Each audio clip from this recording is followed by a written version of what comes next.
okay. We are good. Sorry, I was... I immediately lost all my pencils as soon as stream started. And I was like, oh shoot. This is not going to be a good drawing stream if I don't have any pencils. And I'm definitely not going in biro. Oh dear. But no, we are ready to go now. Heckin' organized. Jeez. Thank you for the horn. Heckin' organized stream. Right. Let me move across. Yeah, there we go. Oh yeah. How goes that? I hope you're having a good week. Right. We're gonna be designing some heckin' bras. Heckin' organized. Heckin' organized. Oh dear. Oh, I just needed to sort a few things out before streaming. They had nothing to do with stream. I was stripping the mannequin down. I needed to get some stuff out from... I don't know. Do you hide stuff inside of your mannequin? I do. So I'd hidden some stuff inside of my mannequin that I needed to get out from inside of my mannequin. So I had to strip that down and take the stuff out from inside of my mannequin that I'd hidden in there months ago, honestly. And so I did that. And which is good. It's out now. And then also I have an appointment now, which I didn't organize. Shiny did, but I needed to put it in my calendar to get my hair cut because it's far too long and the ends are dead. It's dead hair. This is all dead. So yeah, I'm gonna get that cut. Heck yeah. Oh, heckin' organized. Heckin' organized. Also, Badger, how goes it? Oh, you jealous? Oh, I honestly wouldn't be, because I want to say from about here to here is just dead. It's just dead. It's been bleached about 15 times and it's just dead. Oh dear. Hi Bateman, how goes it? I hope you're having a good day. Hi. Heckin' hi. Oh dear. How goes everything? And hi Shifty as well. I hope your week is also going good. I appreciate the horn. I used to have hair that colour. This was very close. I was originally, so the first hair colour I ever tried to dye my hair was electric blue. Like really electric blue. And it went like Shrek green the first time. And then the second time I tried to dye it, this is the colour that it went. So this is the colour I stayed with for like a little while.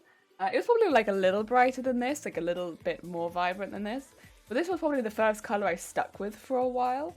I did have the green for like a month or so, but yeah, so the first colour that I stuck with for like a good 6 months was probably around this colour, and then I went proper electric blue.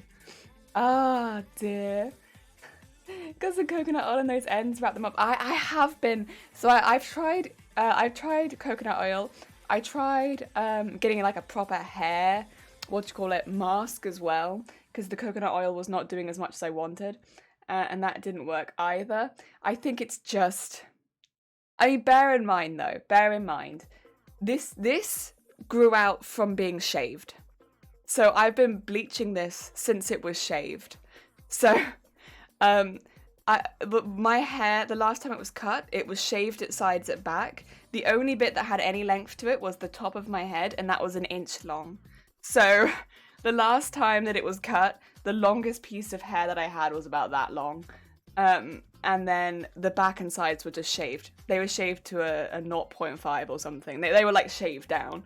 So it's grown from that in about 2 years, which actually, thinking about it, my hair grows very fast. Like, this is fast growth. So 2 years. And here it is. I should have done the thing where you take a picture. You could have watched it sprout from my head. Oh dear. You got Niel from Bleach? Bleach anime? I've not seen Bleach. Bleach is what I don't really watch any of the big long running shows. Like like Naruto, Bleach, Fairy Tail. Those ones I didn't watch. I did watch Yu-Gi-Oh! Yu-Gi-Oh! I watched. But I didn't really watch any of the other big running shows. I had a thing for Yu-Gi-Oh! Because the big hair, but also I like collecting things and they had cards. So I was like, I'm in that. But, and I did collect Yu-Gi-Oh! Cards. I gave them to one of my friends' little brothers. And it's mild regret, but also like they enjoyed it, so it's fine. But I gave them my whole collection when I was like 18. And I was like, ah. But it's okay, it's okay. The thing is, it got to a point where I wasn't playing Yu-Gi-Oh! I was just sorting the cards into order. Oh dear. Also, John, how's it going? I hope you're having a good day. Good morning. Good morning. And good morning, High Score Run. How goes it? Hair speed run. Yeah, it really did grow really. I mean, again, it's probably a dramatic one because it came from shaved, but it did go a lot. My head looks very different. It feels like my head looks longer, for me at least, with long hair. Like it makes my head look taller. I have a tall head anyway, but that's why I originally moved away from having long hair, because I was like, man, it makes my head look tall. Talking about head, someone that missed his hair for the last 20 years. JK, I mean, I miss the hair, but it's okay. I mean, I have mixed feelings. I mean, it makes my head look tall, and it's always there. Like, when it's hot, it's there. And the thing is, you can dye your hair when you only have the strip at the top. And that was enough for me. I quite liked having the rest of it shaved. It was much easier. I didn't have to bother with any of it. I had to brush my hair every day. I don't like that. I sound very lazy, I'm sure, but I don't like that. And also, now when I dye and bleach it, it takes so much dye and bleach. It's so expensive now to do my hair. Whereas before, I'd like use a third of a tub of dye, I think, and then I could use it again and again and again. It was great. It was so cheap. Because I'd only be dyeing the top piece. Yeah, not anymore. Now it's really expensive to dye my hair. But plus side, I get a lot more color when I dye my hair, so there's that. Oh dear. It's time to destroy your wallet buying cards. Well, I don't feel like they were so expensive when I was younger. It wasn't so bad. Oh dear. I definitely still don't have my Yu-Gi-Oh cards. If you do, I'd love to come and look at them and sort them into order. I had my favorite cards. Carl, how's it going? I hope you're having a good day. And Vile, how's it going? I hope you're both having a lovely day. Good morning. Good week. My hair length to be catching up to there. Yeah, it grows, especially because, I mean, I see it every day. I'm sure you see your own hair every day. It doesn't feel like it's going that fast. And then suddenly you look back at like a year ago and you're like, oh shoot, it's going fast, huh? Oh dear. Heckin' early morning. We're going to be designing some bras. So I have 7 Pokemon, or in a couple of cases, their evolutionary line of Pokemon. I think in just 2 cases, I'm doing just the Pokemon. The rest of them, it's like, I'll take inspiration from the whole line. Because, you know, they all have individual, like, cool design things. And we're going to be designing bras off them. And maybe pants as well. Who knows? I don't know if I'll be making the whole set of all of them, but I like to design the whole set so that I have the option. It's just not all of them will get full sets. Only some of them, probably. Yeah, that's how it's going. And Lancelot, good morning. Good morning. I hope you're having a good morning. I'd say I love the shaved head now. Yeah, it's a freeing. Like, I went down in steps when I went down to having the backs and sides shaved. But I remember when I talked to my hairdresser about it, they were like, you sound like you just want to have your head shaved. And I was like, I kind of do. I think I kind of do just want to have my head shaved. And when I did, it was just like, oh, it's so nice. It's so nice. Even when it growed out like an inch, that was too much. That was too much hair. Because it was just so nice. Just feel my head and be like, yeah, that's my head. I mean, I liked having the piece on top because it gave me some forehead security. Because, you know, I have a pretty big forehead, and especially like at the sides, it do be going up. So like it gave me that like I don't just have a big square head, but there's something really freeing about just having it shaved. Like at least at the back, I think the back was the best bit. Just this bit back here, when like the wind would hit it, it'd be like yes. Sia, how goes it? How goes all of the sewing stuff? Oh, you're just swooping in? That's fine. That's fine. If you need to lug, if you need to head out, you good. I hope your projects are going good. I thought your hands. No shaved hands. Forehead security. Yeah, you gotta have that forehead security. Gotta make sure you got like little security guards just being like, yeah, no one's coming in here. Hey Knuckles, they need a oh no. Forehead. God damn it. Yeah, gotta have that full head security. Very important. Right. Should we quick? I'm gonna quickly draw some. Oh yeah. Do you want a refresh on what we did last time since it was a couple weeks ago? Whee! Oh, so I did find a pencil. I haven't found a pencil sharpener yet, but I've got an eraser, so that's good. I might need to zoom you in a bit as well. So let me just add a camera again with you a bit zoomed in, or maybe I could just zoom in the camera itself. That might be good. Bwah. Because what we're going to be doing is a little smaller. You really get to see my cup of tea up close today. Right, so what we did last time, we did, yeah, these are the first ones. So we did an alien-inspired bra, which was quite detailed, so it's a little difficult to show you all of the details, but we had a helmet on one side, and then the rest of it was just based on like the xenomorph texture. So that was our first one, was our xenomorph bra from Alien. The second one we did was, these were our horror bras. This one wasn't too difficult. This one was our Resident Evil bra, which was kind of based off of the molded, which had like the eyes from when the Jack was molded with the teeth, and it had a lot of the stringy parts. Yeah. Then we had the twins bra, which was from Dead by Daylight, with the kind of more clothy side, and then of course the screaming twin. We kept that quite plain elsewhere because it's using a lot of rope, which is going to be slightly thicker. We have the Scooby-Doo bra, which is a really funky pattern, but not too difficult of a design. So quite a standard bra, but with a lot more funky patterns because it's based on the Mystery Machine. Yeah, and that's kind of more like a wedding set, to be honest, because it's got like the garter in it, and it's slightly higher. Then we have the Uzumaki Junji Ito bra, which was based on the Spirals design, which was a bit more out there, but very, very intense. And we kept like the eyeball pattern on the one, and the rest of it was more based on the hair, with the one in the crotch.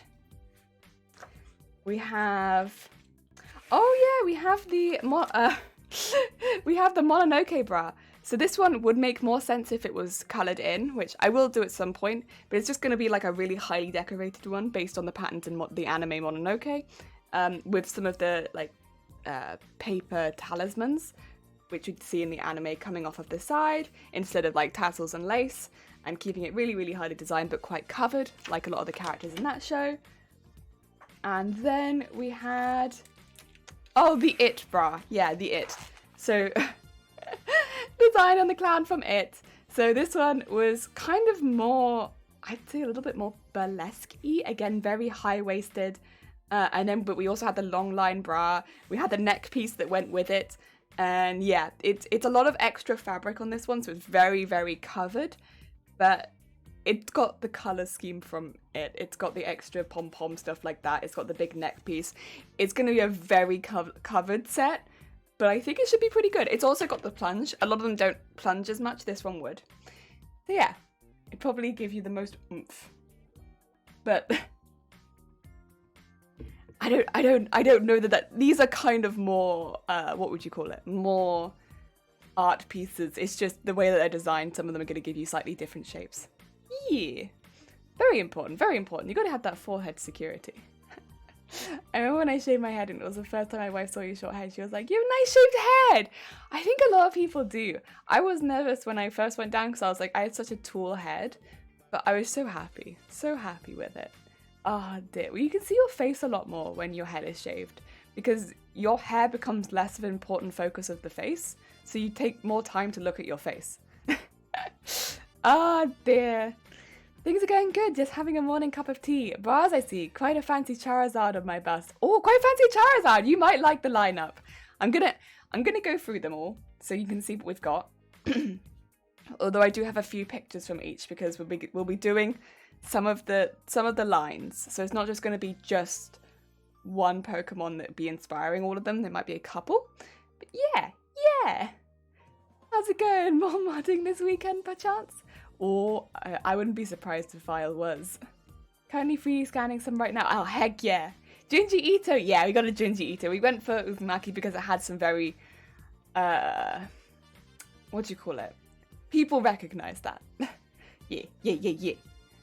Zero, how goes it? If I start making dinner, so I won't be around, but I'll have the streamer. Oh, bless you. Thank you so much for the lurk. And I hope you have a nice dinner. Heck yeah. I also know very few Pokemon. That's fair. I tried to keep it so that we had some very recognizable Pokemon, as well as we have my favorite Pokemon. We have one that Shiny picked. Because we had one that Shiny picked last time, so we have one that Shiny picked again. And then we have one that I thought the stream would like. And then, yes, some very recognizable ones. So, going through the recognizable ones first, shall we? We have Squirtle. I'll just go through these ones reasonably quickly because I think people will get it. We have Squirtle because they are a starter. We have Charmander. They are a starter. And we have Bulbasaur. They are a starter. I think a lot of people recognize those three because they are like the first starters.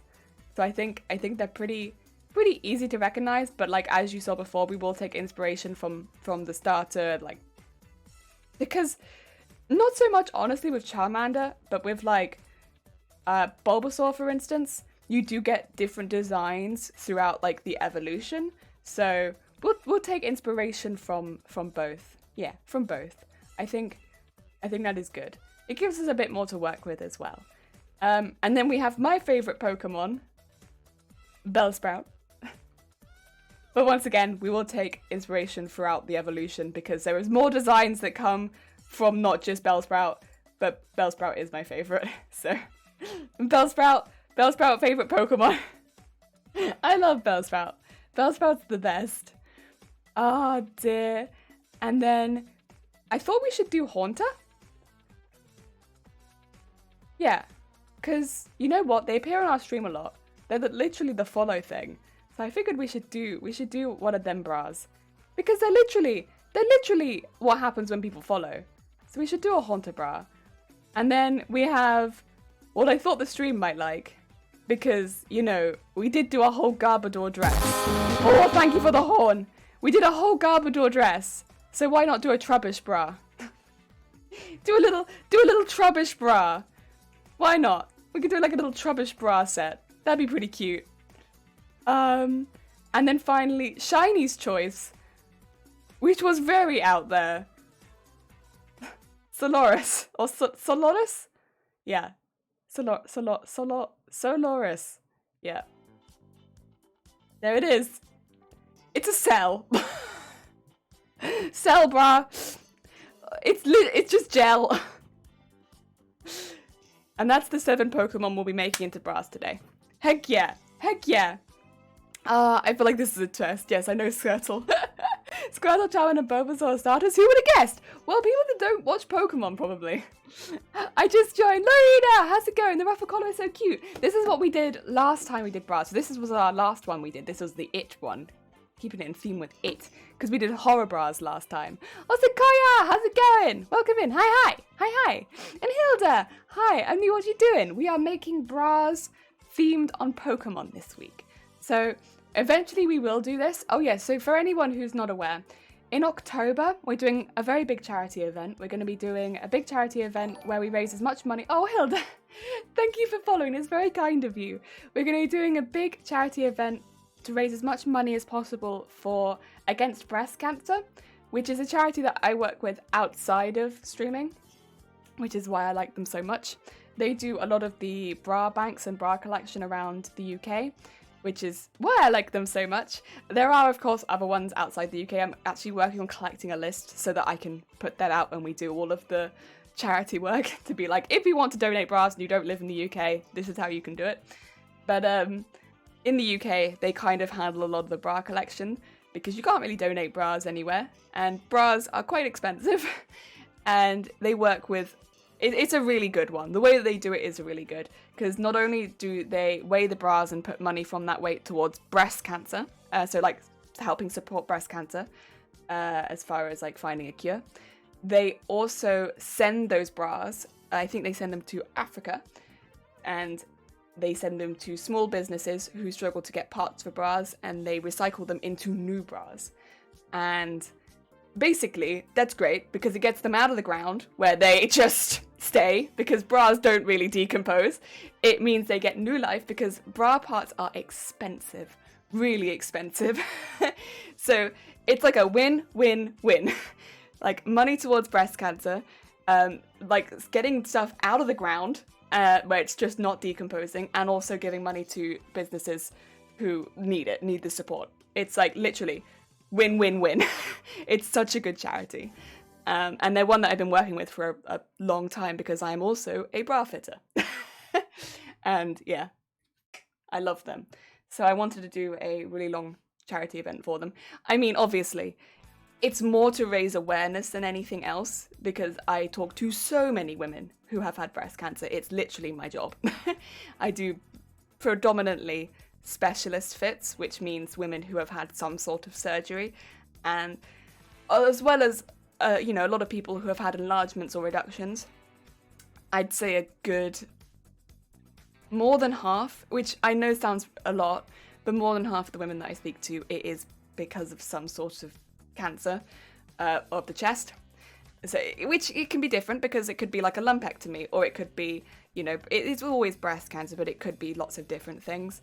But that is like, a good majority of the people that I speak to are people who've had breast cancer. And that's the type of fits that I do predominantly. So, yeah, that's why that's what I want to do in October and raise as much money as possible. I didn't know they recycled them. I will throw them my bras. Yes. So it's really good. I mean, obviously. Oh, and Kaka, thank you for the follow. Hello, welcome on in, and thank you for the egg. I'd say obviously if you're someone who makes your own bras and stuff like that, it's always good to keep your own parts because they are very expensive. But if you're not, if you've just got lots of bras in the back of your drawer that are just collecting dust that you're not wearing, that you don't use anymore, that you're not the same size anymore, if you go in for a new bra fit and you find out that you're a completely different size, which I think is the most common one we get at least as a bra fitter, that you've changed size and you've got all these bras that no longer fit you because they've stretched or you've just changed, it's a really good time to just wash your old bras, pop them in the bank, and yeah. What I'd say is, Against Breast Cancer does predominantly operate at the moment in the UK, but I am getting a list right now of other similar charities who either donate to homeless shelters, which is also a really, really good one, like women's health, stuff like that, because again, bras are expensive. Or secondly, other breast cancer similar organisations around the world. A lot of them do it by post as well, which makes it a lot more accessible. I know Breast Cancer Awareness, Against Breast Cancer does do post, and they did especially during the pandemic, but I'm just getting more information on that because things have changed a lot recently. Yes. I like to help the bobs. I like to help bobs. Oh dear. I'd have chosen muck. That would have been a good one. Slime boobs. Garbage fry, yeah. Bin bag. I was thinking to use a bin bag. I thought that might be a fun one. The result of the developers running out of ideas for new Pokemon, potentially. Bras for bobs. Bob bras. Yeah. Oh my god, that's good. Right? I didn't know they recycled them. Yeah. Oh dear, you draw really good. Oh, thank you. I would say any human bodies you see here, they're used purely based on the technique that I learned from Mikey Mega on Twitch. Literally any drawing technique you see here, I did like 2 years of life drawing and I've forgotten all of it. And that's literally where all of that comes from. So if you want to learn how to draw lady body good, go to Mikey Mega. That's how you do it. I collect bras as my size goes up and down, so I definitely have to sort out and have them recycled. Good to know. Oh, brilliant. Heck yeah. That's literally me too. I change size so regularly, and then after about a year, we tend to say if you buy a good bra, like a bra that's like of a reasonable quality, it's different, of course, if you're buying bras that are very cheap, which fair enough, bras are expensive.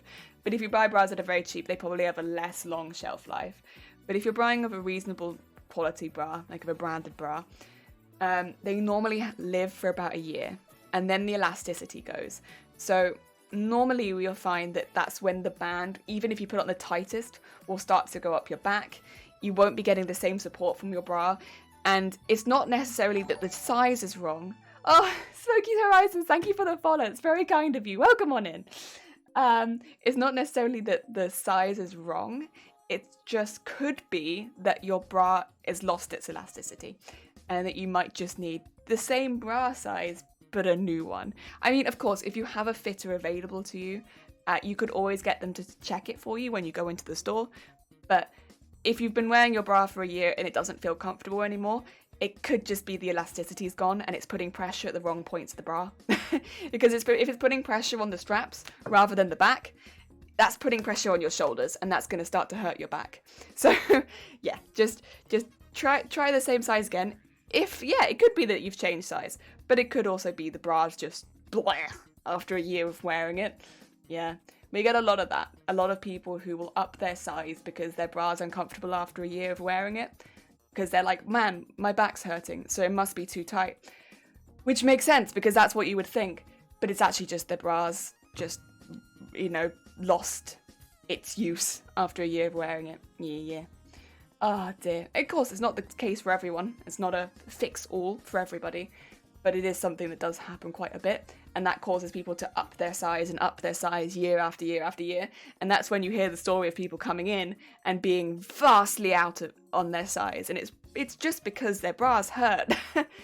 Oh dear. Winged! How goes it? I hope you're having a good day. Mikey is wonderful. Mikey is absolutely wonderful. You learned it from Mikey, better put on the iTunes tab. Mikey is a wholesome bean. I don't know what you're talking about. The wholesomest bean.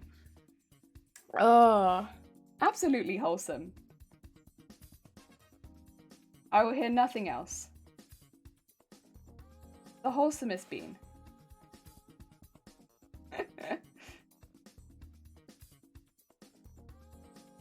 Oh, Tracer got down. Fun fact: Mikey Mega punches grandmas without wholesome stuff over there. That's a wholesome stream if I've ever heard. I'm gonna stick to my guns. Wholesome stuff. Yes. I've actually heard that, and I don't know the story behind it. If you've been wearing a bra for a year, maybe it's time to put it in the laundry. Also that, as an owner of bigger boobs, my issue isn't using elastics, it's impaling from the underwire. If your underwire is hitting the side of your boob, that's not good. That's not a good. So Smokey, I can't bra fit you over Twitch, but if your wire is ever going into your breast tissue, ever, that's a big bad. That's like alright.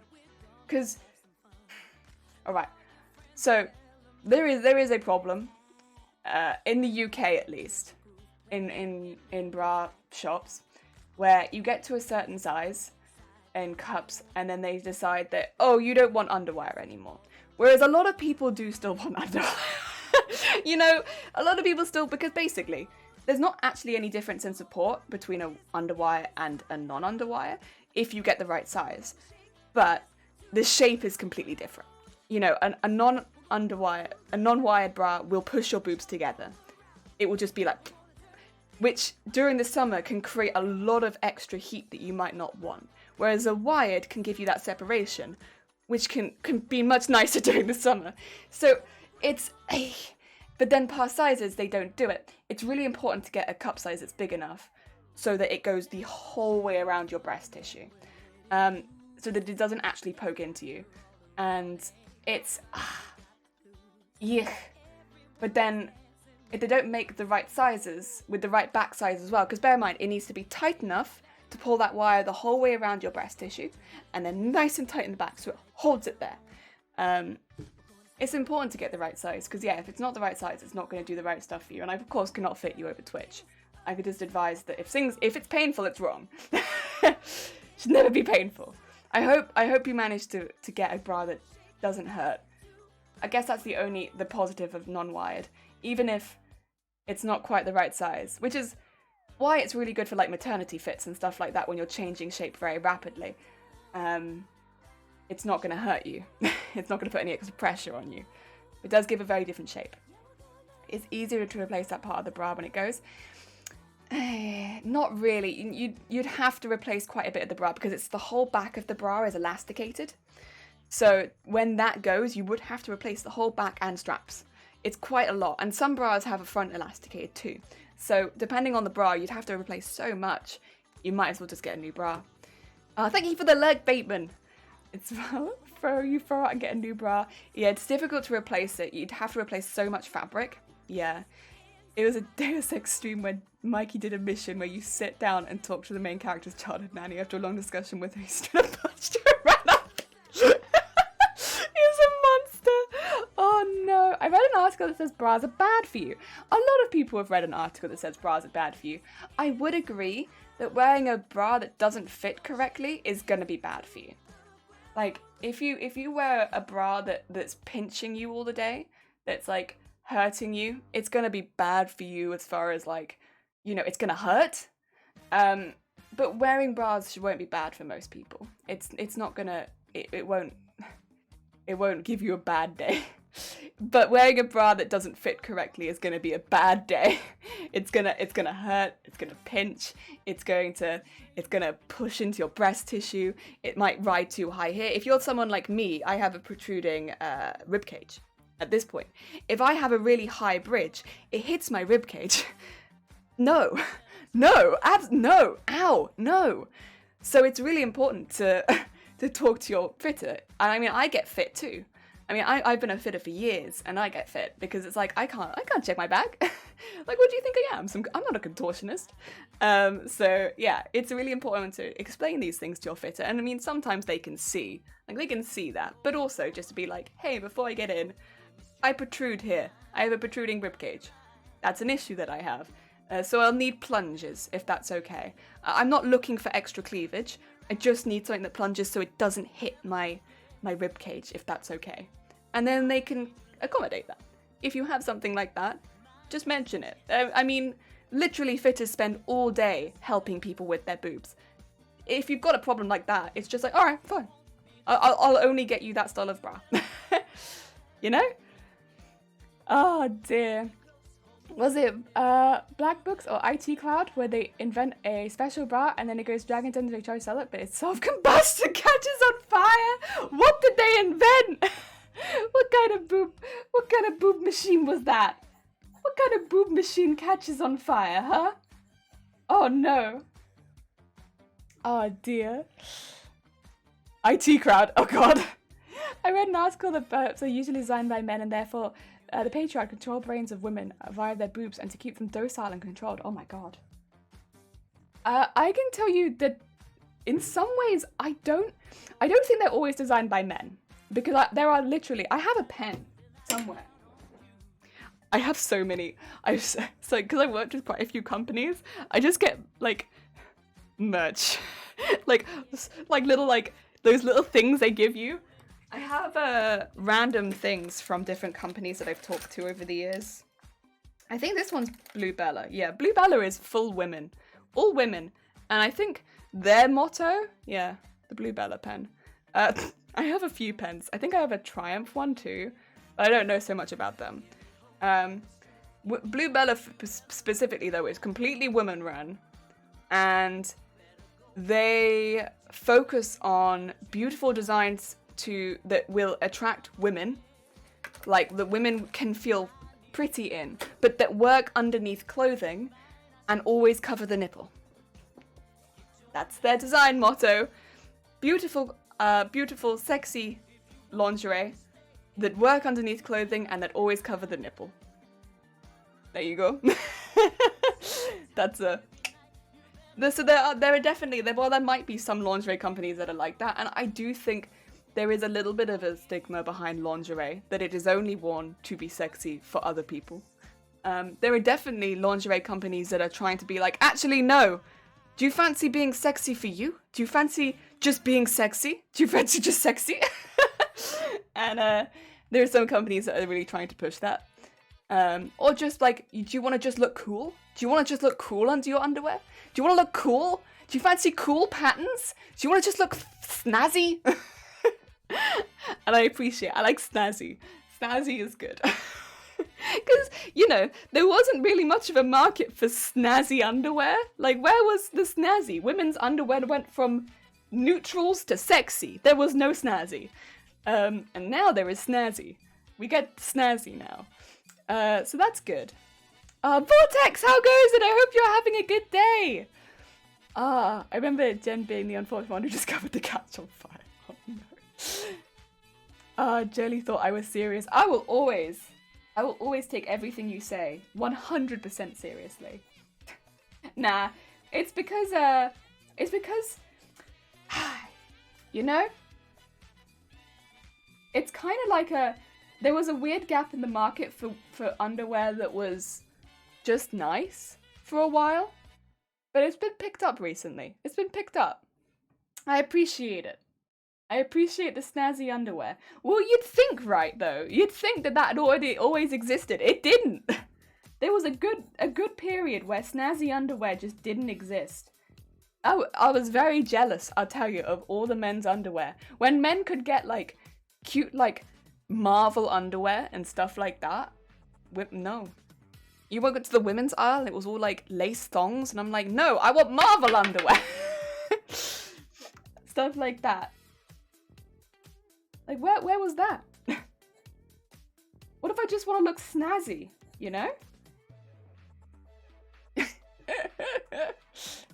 I don't even notice. I'm reading through chat. I'm sorry. I'm a little behind because I'm ranting.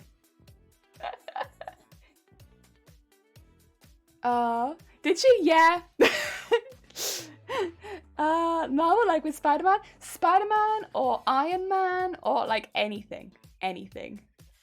No, don't worry, Vortex. Do not worry. It's the way of Twitch, isn't it? Where like you miss something in a split second. It's all good.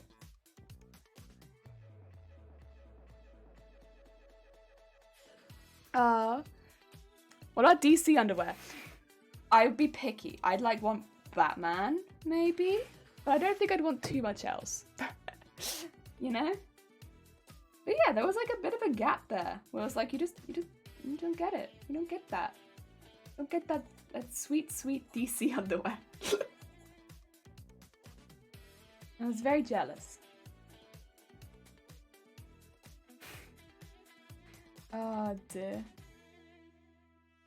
I think you need thicker neck. Thicker neck. There you go.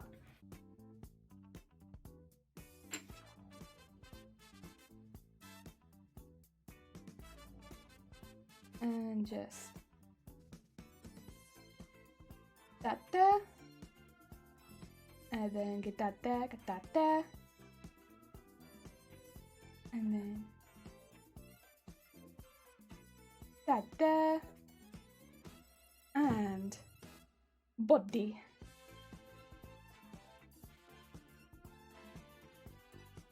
And there we go. Body building up.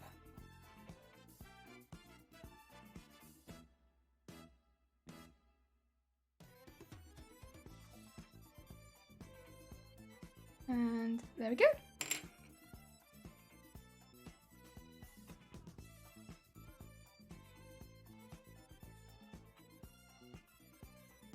Okay, I think it's like more like that, yeah. Just had to extend that body piece a little bit.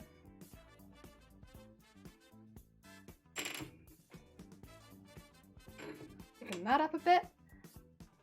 And then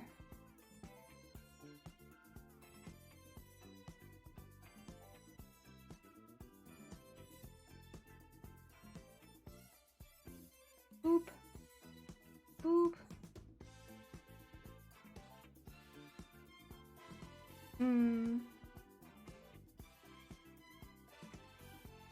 I might have given her massive boobs, but that's okay. This is fine. We will live with the massive boobs. Do not mind the massive boobs. It makes it easier to draw a brow on, to be fair. I'll thicken her up a bit.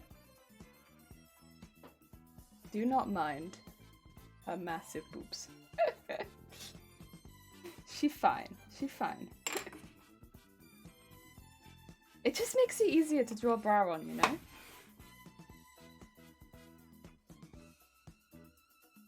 Ah, dear. There we go.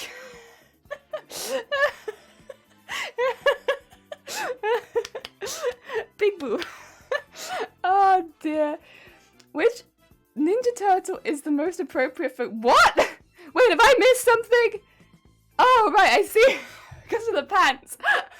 I was like, wait a minute. I'm so confused. Wait, is Ninja Turtles DC? I don't, Raphael. Did you say Batman underwear? Heck yeah. Donatello.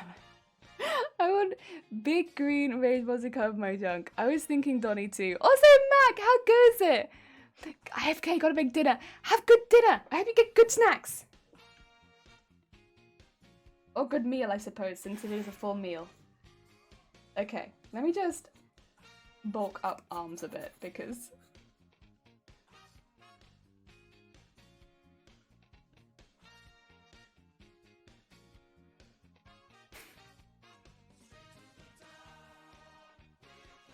Oh dear.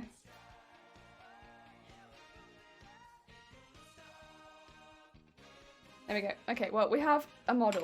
There we go. That's good. Good stuff. Right. The first one. What one do we want to do first? What do we want to do first? Should we start with Haunter? There we go. There we go. Let's Haunter first. Donatello, goddammit. Zero, did you come back from dinner just to say Donatello? That was bait, man. Also, Doncat, how goes it? I hope you're having a good day. Turtles is marvelous, isn't it? I seem to remember something about the ooze that mutated from Daredevil. Wait, is it actually? Can it be part? I want Turtles to join. Get Turtles to join. Oh, I'm usually animating or something while I'm watching you. And now I'm on holiday. Wait, you're on holiday? Oh, lovely. Enjoy your holiday. Heck yeah. Yes, you did come back. You came back just to say Donatello. Shifty Blook, did you come back just to say it too? I have my frying pan heating up. Fair enough. The Turtles and the Avengers together. Just not gonna happen. Why not? Why can't the Turtles come back and be part of the Avengers? Oh. I'm trying to. You gotta enjoy your holiday. Ah. What kind of underwear would Haunter have? Or what would we do for Haunter? I'm just gonna rub off some of the excess lines.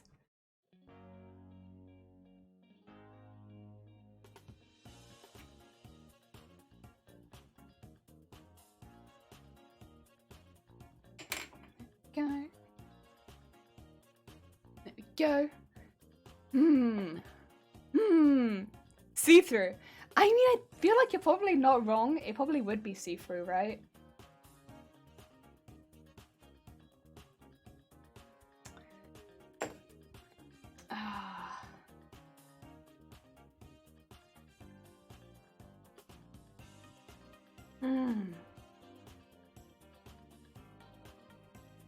Cat's annoying the hell out of me. No! No, it's sure that no. It's a cat. I'm thinking halter neck, by the way. I can only imagine Haunter in boxer shorts. Really? I was thinking a skirt. I went the opposite direction. I'm also thinking halter neck. I don't know. Boxers? I guess they're both reasonably covered. I guess it's because I also imagine they would wear them with thigh highs.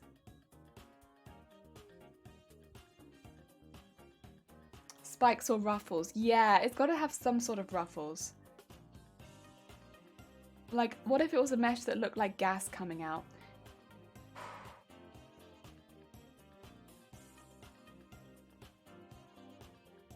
We could definitely use mesh. Mesh is very conducive to lingerie, so mesh is easy.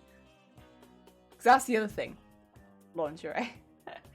I'm gonna put halter because I'm feeling halter. Halter feels right. But I can add extra straps if we want to have more of a traditional bra line. But I'm feeling halter for this one. I'm also kind of feeling high neck halter, but I can change that. Just because then it'd give me plenty of space to put mesh. The only issue with that much mesh would be it wouldn't fit as many people. That'd be the only thing.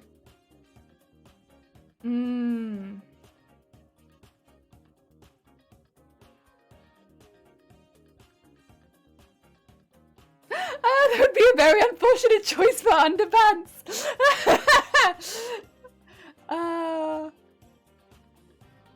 What if one was obsessed with eating feet and the other one was the constant attention?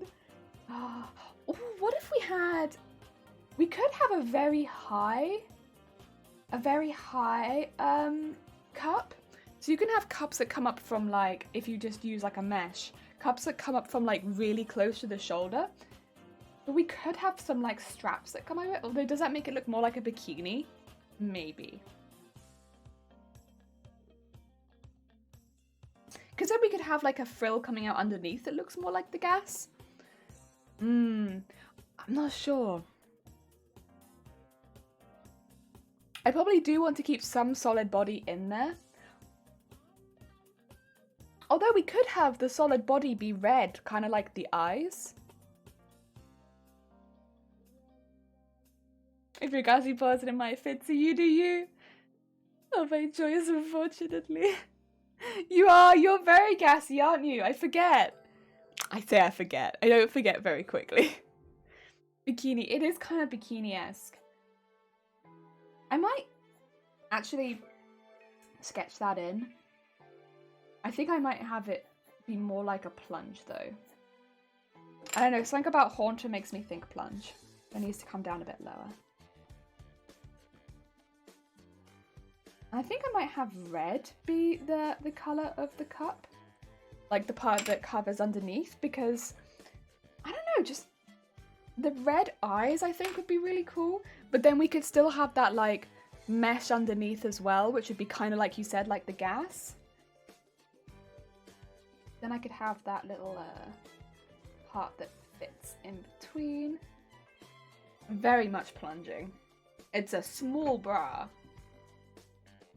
But then that's okay because we have some very long line bras in the collection. So we don't necessarily want it to be them all the same. We can't have every bra be long line. And if we have frills, then I think that would kind of work.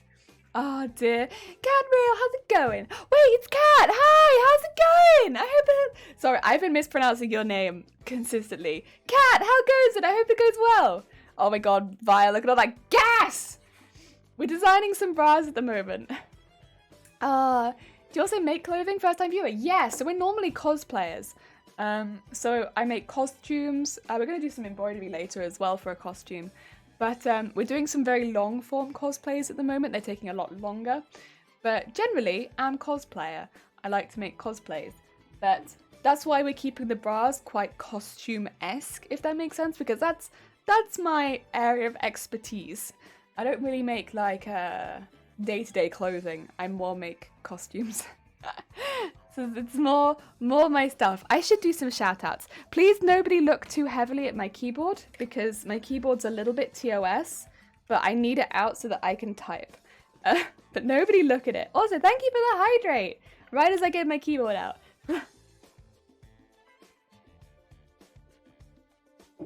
Oh dear. Hi, Night Fury. How goes it? Do you have a favorite piece that you've made? I'd be honest, Garbodor is really sticking out there. I really do like Garbodor. Garbodor is a close to my heart. It was just really fun to make, start to finish. Like the wig was really fun to make. We made it out of lots of scraps, so it was like a really recycled project, which kind of makes sense for Garbodor because Garbodor is like a garbage creature. There was like plastic in that costume. I made the corset out of bins. It was like really fun to make that costume. Really good. Stop looking at my keyboard. Don't look at it. Wait, give me 2 seconds. I need to shout a few people out. So first of all, I need to shout out Vile, who has a wonderful channel where they also do makers and crafting. They modify They modify Nerf guns and other things, but they also have many, many, many, many fart noises on their channel, which is why they're so gassy. They literally craft through fart noises. Like, you'll be watching them do really delicate things, and it's just constantly. 10 out of 10. Would recommend to watch someone craft through farts. Also, we raided the other day. Meow. Cat! They're playing Dead by Daylight. They're much better at Dead by Daylight than I am. If you want to watch somebody play Dead by Daylight, but like proper good, and they were playing with such a lovely group as well. So definitely check out Cat for like good chat times, and also like watching someone who's much better than me. Also, I should always stick to this. But if you do not know our mod team by now, what are you doing? What are you doing? We have such a wonderful mod team. And they're both lovely. And we have Shifty, we have Dem, both of which who stream. We also have Zero. Zero doesn't stream. But definitely check out Shifty and Dem. They're both fantastic streamers. And they deserve a lot of love. Ah, dear. Stares at the keyboard, fastest typer in the West. I can't type. I really can't. If I'm in the type, I'm interested. Why? It's really fun. Honestly, it's kind of like designing a cosplay, but really simplified. But because you're also kind of limited on the materials you can use, because I want these to be actual lingerie pieces. I probably won't end up donating all of them just because some of them are a little bit too out there with the designs, especially like with the horror ones. I just don't think that it would be in my right place to donate them. But a lot of these I want to donate straight to Against Breast Cancer, because again, you can just put them straight in the donation box, and if they're in a good enough quality, they can actually just be straight up put to sale. So yeah, that's the plan. Best keyboard? No. It's dangerous keyboard. It's not the worst keyboard I've heard. Thank you. It's not so much the sound of it, it's more what it looks like, to be fair. Oh dear. Zero doesn't stream. But does he stream? No? Jelly with the keyboard away. I'm trying. Also, hi Robbie, how goes it? We're just currently designing the Haunted Bra. And I'm just going to put some frill underneath here, I think. Which can be similar to the frill that Ghastly has. Although I'm probably going to have it go up in the center.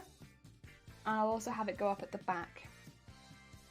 So we have the mesh. The mesh is going to need like a little line here. But that's okay. That's just so that it has its, what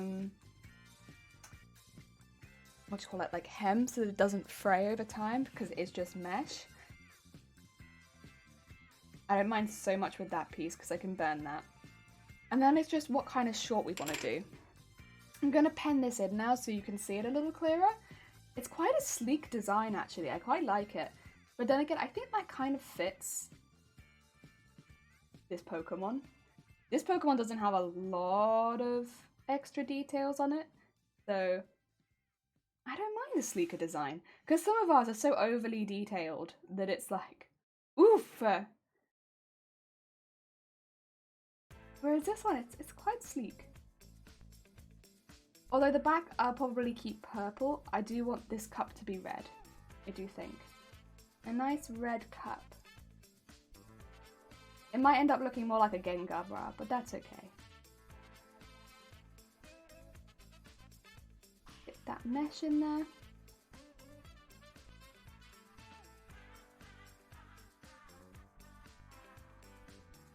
And just... there we go. Get that there.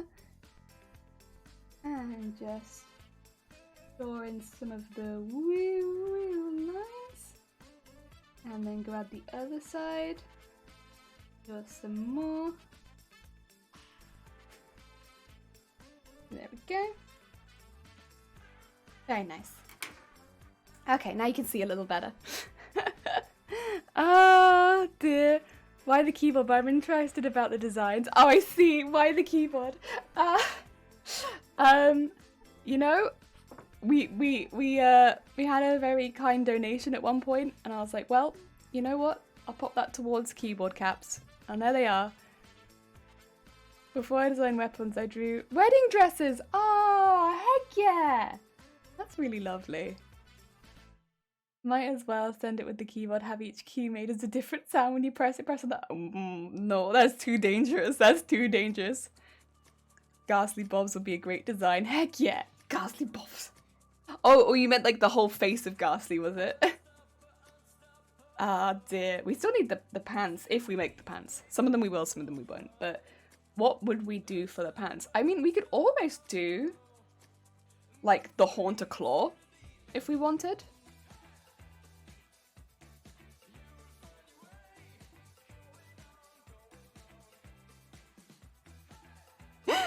We could do like a claw. I mean, it's kind of like a good shape. Yeah, I was thinking a claw on each leg. Or the claw down the middle. But I kind of prefer the one on each leg, to be honest. Like, have it like that. And then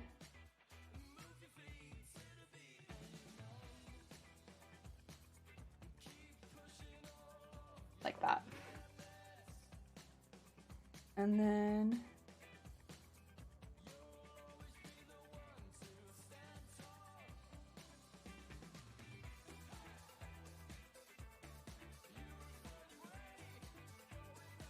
like along those lines. The claws kind of go down both sides of the legs. Like that. Yeah. Gengar's face on the pants just, ah! Eee! We've already got the eyes. I mean, we could do the face on the pants. It might be a bit blatant.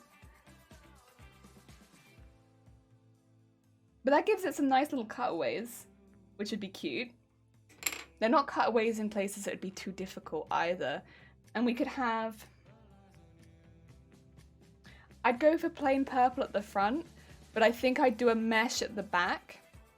Because the mesh could be stretchy at the back and we'd still want some stretch. So probably go for... Or maybe go for red at the front. The red might be cute. Red at the front and then maybe purple at the mesh at the back. Something like that.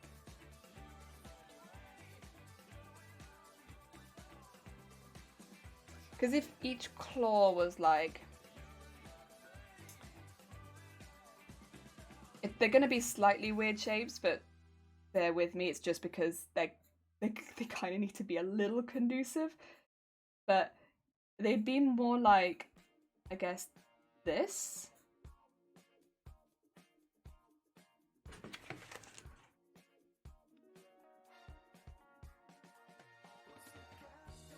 But it's just so that they could fit on the pants. Wouldn't it be cool to have a thin cloth coming out of the top for like Ghastly's teeth, or am I thinking too hard? I do like the idea of the teeth.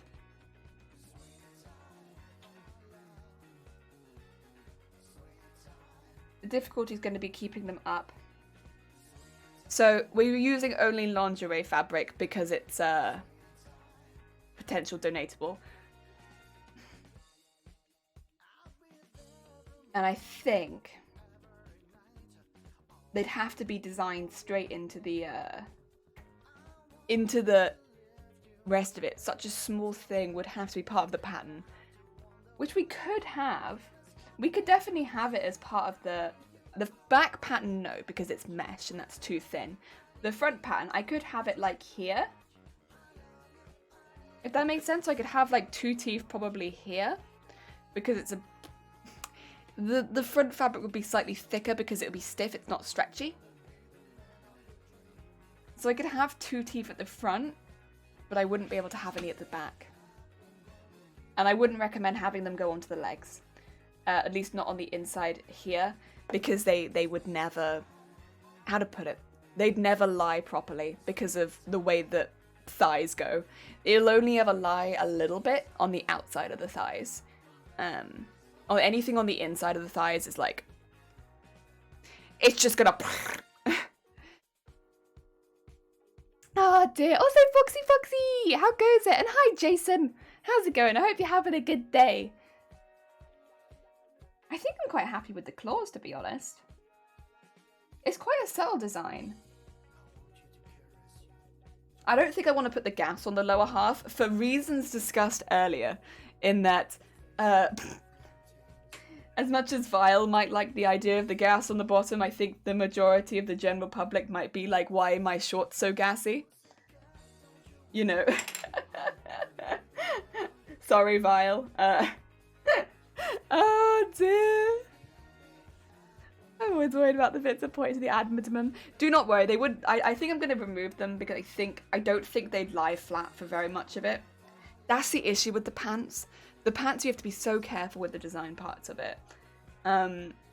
Because there's so much movement in this area because it doesn't have wires or boning. It's like, yeah, I think I'll remove them because I don't think they'd sit. I like the idea. I don't think it will work in this particular case. But hey, it's not the last one with teeth. I was making a comment about my chat. Yeah. No, don't worry about it. I got it. Oh dear. Yeah, I got that, Vile. Do not worry. Do not worry, Vile. I fully understand what you were trying to say. I just don't think it will work on this pan. You wanted to add lots of gas to the pants, right? But I just don't think the general public would want that much gas in their pants. There we go. Keep them simple because it's pants. But I think that still look good. Thank you. Oh dear, Gasly? Nah, I like more. Gasly get it, bum. Oh, did I just hear what I've been making? Heck yeah! So, if you don't mind me asking, what, do you work for a big name store, like, that you size people in, or smaller owned store? I will say, I'm probably not going to tell you that. You can ask, but I'm probably not going to say, just because I don't want to give away too much information about where I work, because I don't want people to come find me in the nicest way possible. Yeah. But I work as a bra fitter, and I do specialist fits. Yeah. I don't mean it in a rude way. I wouldn't want that much gas. You would want that much. Oh, Vile, we have a customer for you. We have a hecking customer. Hey, you wild crazy Aussie. Rix, I am not Australian. Rix, I am English. I'm hecking English. Rix. DJ. I'm making creatures that are a mix of animals. Oh, like what do you call them? What do you call them? There's a name for that, isn't there? I can't remember what the name is. What's the name for... I'm sorry, I'm just going to get rid of the haunter. What is the name for the... when people are mixes of... Oh, not people, when there's mix of creatures. Shoot! Also, thank you for the horn! And thank you for the DJ! Doug Trio make it. Chimera, that's the name I was thinking of. Thank you. Also, Chimera, thank you! I know, okay. How's it going, Rick? Dear, right, should we do the next one as well? Should we do one of the starters? Let's do a Squirtle. Pew, pew. There we go. Made 3 so far, heck yeah! Right, we need another body. I think I might have an interesting back on this one.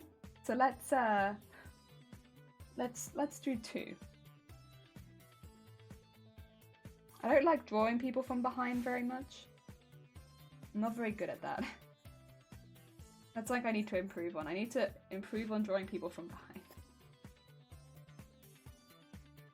Probably because I only really see people from the front. Oh dear. That's okay. I'll get used to it.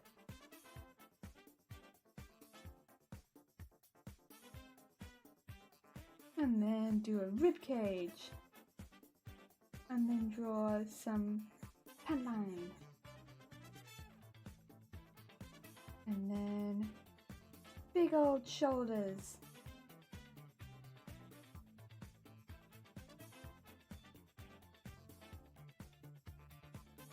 Actually, let's have the arm up a bit higher than that.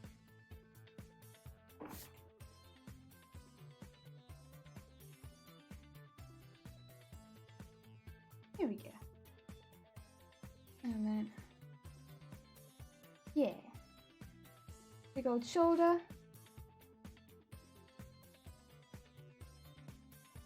And then a big old neck.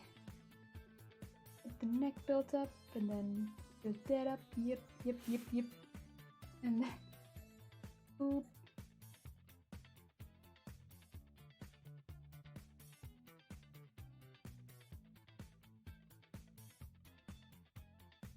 Go. And another boob. And another boob.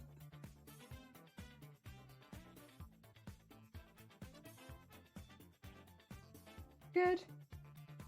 Can't tell which shoulder's meant to be in front, but I think I've got it. There we go. And then this leg I think is meant to be in front. Oh, that's a thick leg. That's okay.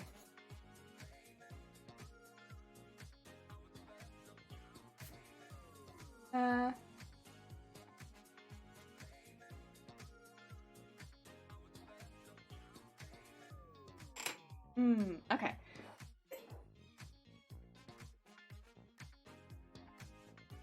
Go. That'll do. Okay, we got the front.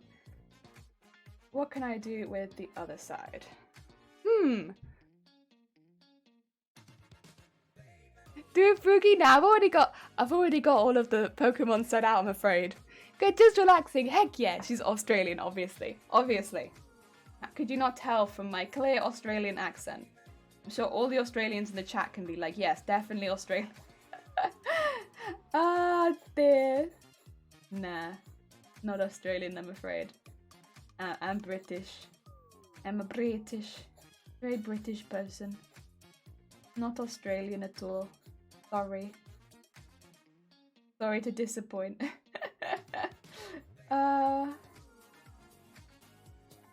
that down the back. And then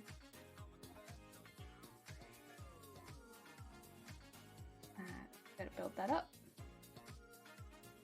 Oh no, that's not good.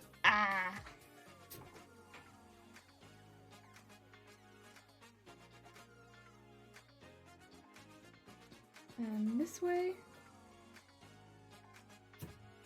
And then the shoulder, yep. Big neck. And shoulder.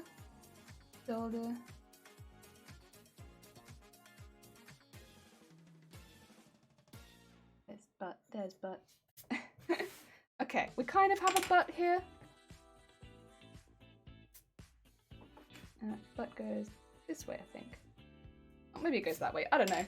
Butt is on there. Okay, we have a back and we have a front. Kind of. It'll do for now. Make the bum look like the Bobs. Easy. Really? I've made a turd, a Duslof, and I don't have a name for it, but it looks like a long neck weasel. Oh, sick. Heck yeah. Then you can make a bum hammock. A bum hammock. Fair enough, I wasn't asking to find you. I just spent the last couple of weeks binging videos of people like Bernadette Banner who make their own clothes and talk about fast fashion. I was going to follow up if it was like a smaller owned store, assuming smaller owned would make their own. How stores? Oh, I see. Yeah, I don't have my own store. That's it. I work for somebody else. Like, how in the world do you find Underwire? It's not like there's like bulk stores. Oh, God. Okay, yeah. So Underwire, the easiest way to find it. So I can link some stores that you can buy from, but it's mainly I find it online. So there's a lot of stores that sell like bra making accessories, but I have to buy them online. So often the same places that I find bra patterns, I'll also find bra making accessories like underwires. It's sizing the underwire that is one of the most difficult things, because My god, they are sized strangely comparatively to like bra sizes. It's completely different. You might already know this, but for anyone in chat who's never tried to make a bra, it's like you could be one size in bras, but then a completely different size in bra underwires. They are completely different. It's very odd. I mean, of course, a lot of patterns will come to help you, but the best way of doing it the first time, I'd say, is literally buy the bra size and see if there's a kit, the wire size you think you are, and see if there's a kit that gives you the size above and the size below as well, because the likelihood of you being that size is and so it's best to get like one of the kits which gives you a couple of sizes, because it's a nightmare. It's a nightmare.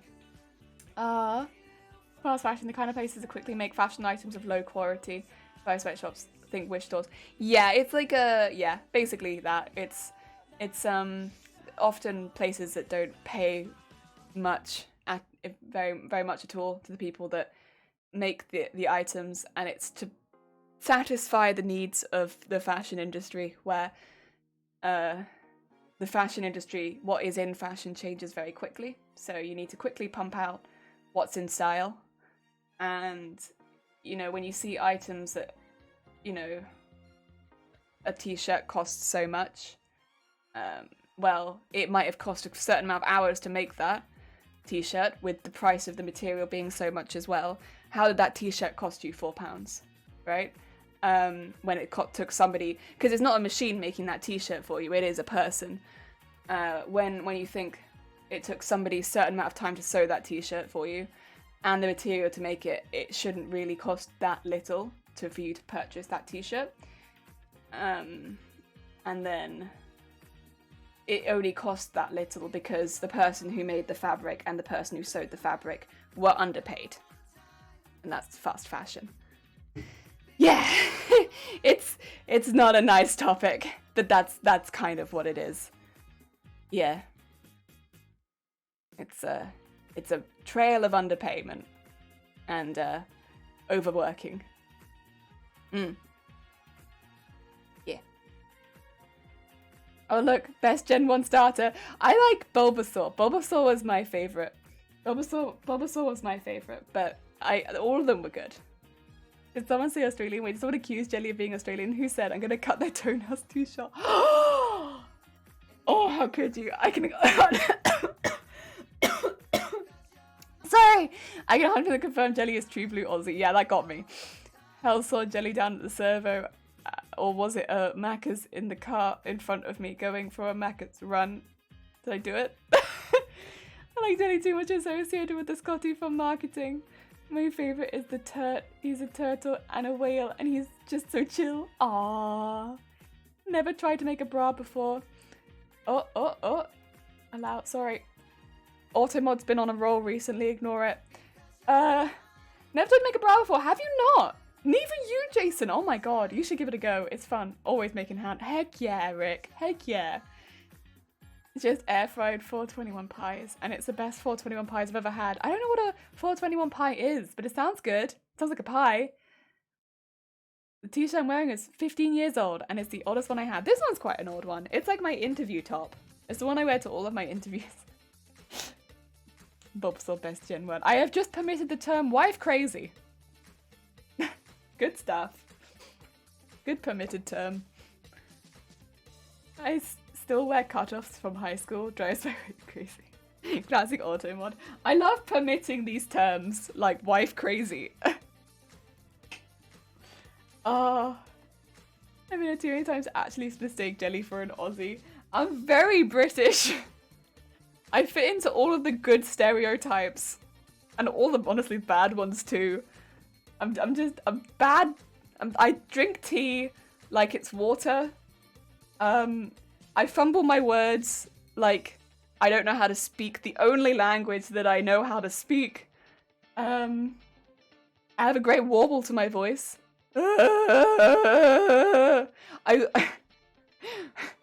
My teeth aren't crooked, but they are butter yellow. So I don't know if that's quite the stereotype you were looking for, but there's something. Ah, dear. Jelly, where'd you get that one from? They said the 4 and 20 and you somehow found a 1. Oh, did I? I can't read. That's not a stereotype, but I can't read. Rule of thumb I learned how many minimum wage hours go into a product and the quality of crafting equal to the amount. If not, don't buy it. Only way for consumers to combat fast fashion companies is to provide a demand for it. Yeah, I mean, I truthfully buy most of my clothes from charity shops anyway because that's what's close to me. And also I like the browsing. But it's the difficult one, right? Because there are people that physically can't afford often, and I don't want to attack people who can't afford to do that. But I think just the explanation of minimum hours taken to make a garment can help, because I think sometimes people assume that machines make clothing, and that's not the case. So if people just know that machines don't make clothing, like there isn't a machine that prints out t-shirts, it's people.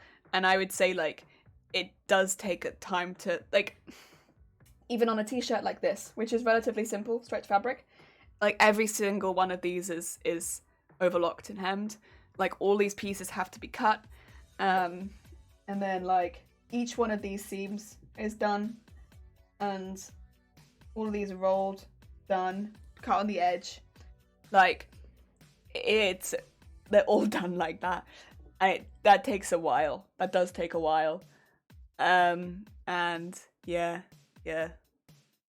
What? A person makes a t-shirt? I'm assuming you're being sarcastic. I'm not sure. But a lot of people don't realize that. Like, a lot of people, yeah. A lot of people don't know that people make. They do think that it's, like, made by machines. Which, to be fair, it's not something that's taught. It's not something that you would know, I guess, necessarily automatically, if you asked where clothes come from. Yeah, unlike plastic and metal, robots can't handle fabric, exactly.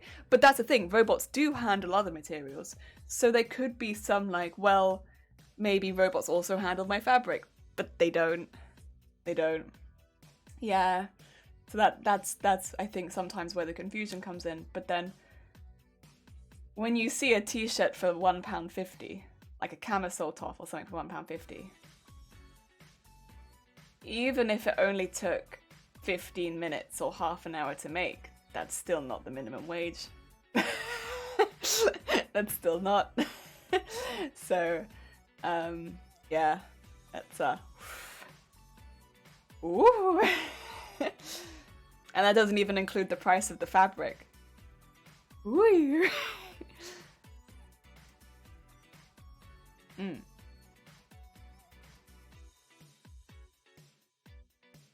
Oh, yo. I missed something, I'm sorry. I remember when Ultimate caught me for saying puppet once. Yeah, I did catch you for saying puppet! Just staying silent after you time me out, trying to make you feel guilty when I fell asleep. Once I've done my classes, I want to make 4 new armor sets. Oh, that'd be lovely. Armor is a cool one to make. Billy the Jungle, watch out for that tree! I did feel guilty. But now I don't. I was picking on a friend in Germany who had a Boston accent. Oh god. I moved around t-shirt wrinkles, that's why we don't have domestic robots. I'm gonna take on 4 Horsemen War Conquest. Oh, the 4 Horsemen! That'd be sick. Oh, and dinner has been eaten. Welcome back. Also, people are voting on the best gen starter. I'm gonna vote as Bulbasaur. They're all good though. They are all good. I imagine all the different steps doing your laundry takes. Not a lot of not an ideal load of sorted hampered laundry, but an actual load. Yeah, when you have to find all the socks. The socks is the hardest bit.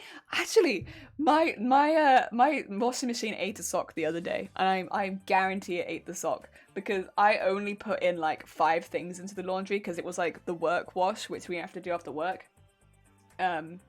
It's just like the thing that they recommend to do, like after you get back from work, wash it at the moment, just because people have got COVID at work and stuff. So, like, get home, wash your stuff, and then come back in the next day. Like, all right, I can do that. So I put my 2 socks in, and only 1 sock came out. It ate one of my socks. Where did it go? I guess it's somewhere in my washing machine. Squirrel Gang!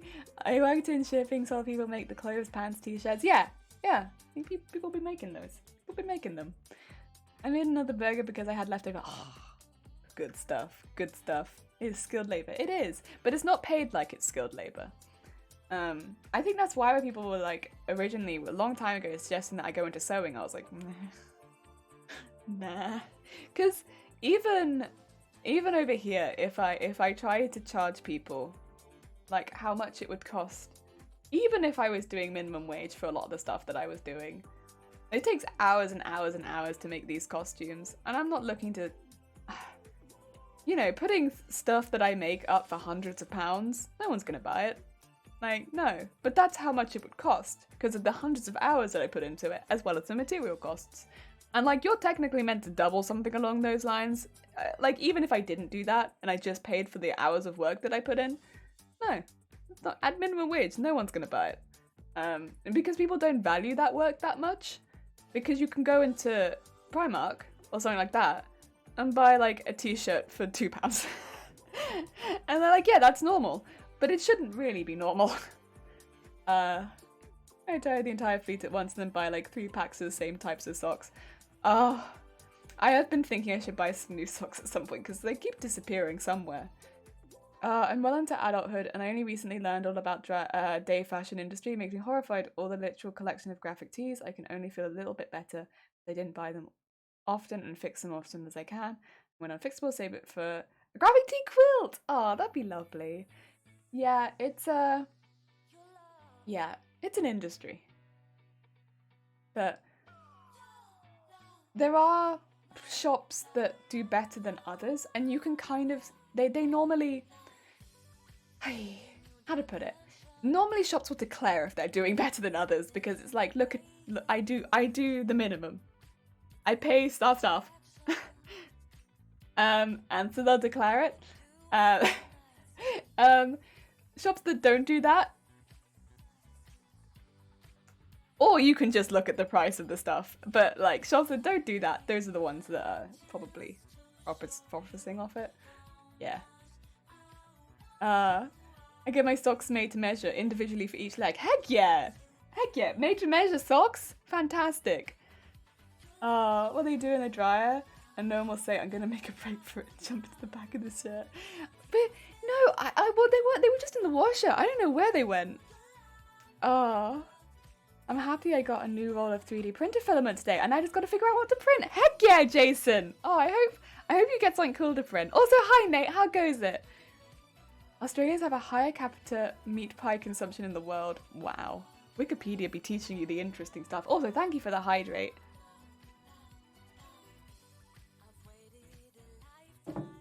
I did buy identical socks then before it was bits, until the mystery socks started. How's the bra designing go? We've done one. We should probably actually do another one, huh? The Squirtle one.